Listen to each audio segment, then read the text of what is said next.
So good morning guys. So ngayon pupunta ako sa Hingoog para kuha ng parcel. So bago ako pupunta sa Hingoog, magbukas muna tayo ng Peace Wi-Fi para may pangbayad tayo. At pagkatapos na magbuksan yung Peace Wi-Fi, ay pupunta ako ulit doon sa pinaglagyan ko ng Peace Wi-Fi kasi hindi pa yun natapos. Tara, samahan nyo ako guys. Yan, bagong lipat sa bahay. Bahay namin na hindi pa natatapos. May instant kalamunggang. So pagkatapos nito guys, pupunta na naman tayo doon sa Hingoog para kunin natin yung order. Nag-send ko sa iyo So busy sila sa pagbibilang ng barya.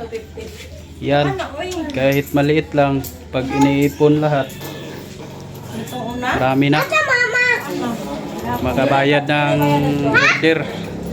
Nag-emergency service kasi tayo ngayon kasi may order tayo na dumating. Kaya nagbukas tayo ng Pisonit. Yung ibang Peace Wi-Fi ko hindi ko pa binuksan. Next month, saka ko na yun buksan yung Peace Wi-Fi ko. So update ko na lang kayo mamaya pag makarating na ako doon sa Hingoog. Hello sir. Hello sir, namunta sa GNT ni. Ako na bisa konser sa Tower. Ako na bisa sa Halo. Mariets sir, Mariets. Ay, abot na sir, abot ng. Salamat. So ngayon, nandito na kami sa area. Ito yung setup ko guys. Hindi ko lang na-videoan kasi dalawa lang kami dito. Itong isang na media converter, may Peace Wi-Fi na ito. At itong isa naman doon sa kabila. Puntahan namin ngayon. So ito yung setup natin. Napakakalat pa.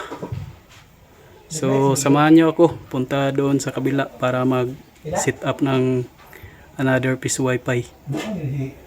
Tara, let's go.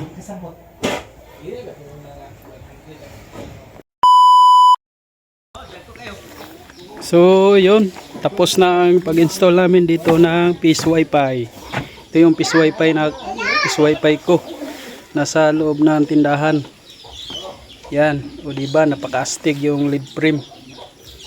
Iba-iba yung kulay. Yung magulog ng barya dito lang.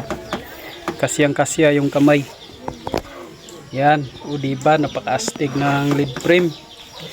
Yung ginamit ko dito na custom board pala yung ginamit ko dito. Hindi na ako nagma-manual wiring. Custom board ni Fusion Lab yung may power on relay. Yan. Napaka-astig na lead frame. Iba-iba yung kulay. Tapos nandito sa itaas yung antenna. Directional na antenna ang ginamit natin dito. Kasi doon banda, maraming mga bahay doon. Dito. May Peace Wi-Fi dyan sa unahan. Dalawa kami dito sa gilid lang ng daan. So hanggang dito lang aking video. Maraming salamat sa panonood. Thank you.